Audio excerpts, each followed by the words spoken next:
دوستو، نازی فوج کے 101 سالہ سہولت کار کو 5 برس قید کی سزا دی ہے۔ یہ جو کرائم سٹوری ہم آپ کے ساتھ شیئر کر رہے ہیں، یہ جرمنی کی ہے۔ ہولوکاسٹ کے دوران ایک ڈیتھ کیمپ میں بطور گارڈ جو ایک شخص تعینات تھا، جس کی اس وقت 101 سال حکومت ہے، 101 سال عمر ہے اس کی، اور وہ حکومتی اداروں کی جانب سے اس دور میں سہولت گارڈ بنا ہوا تھا، لیکن وہ سہولت کار تھا۔ اس کو جرمنی کی عدالت نے 5 سال قید کی سزا سنائی ہے۔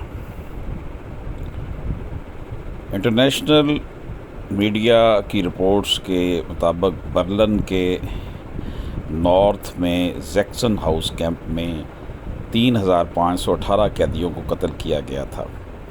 عدالت نے ملزم جوزف کو کہا کہ آپ 3 سال تک زیکسن ہاؤس کیمپ میں بطور گارڈ کام کرتے رہے۔ آپ نے قتل عام میں سہولت کار کا کردار ادا کیا تھا۔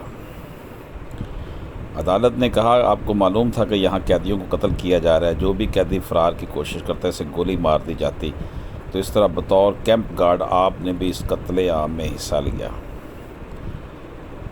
چند دن پہلے ہونے والی عدالتی کارروائی میں ملزم جوزف کے وکیل نے موقف اختیار کیا تھا کہ تقریباً 80 برس قبل ہونے والے جرائم پر اب ٹرائل کرنا درست نہیں۔ وکیل کا کہنا تھا کہ ان کا موکل نازی جرمن فوج میں کوئی اعلیٰ افسر نہیں تھا۔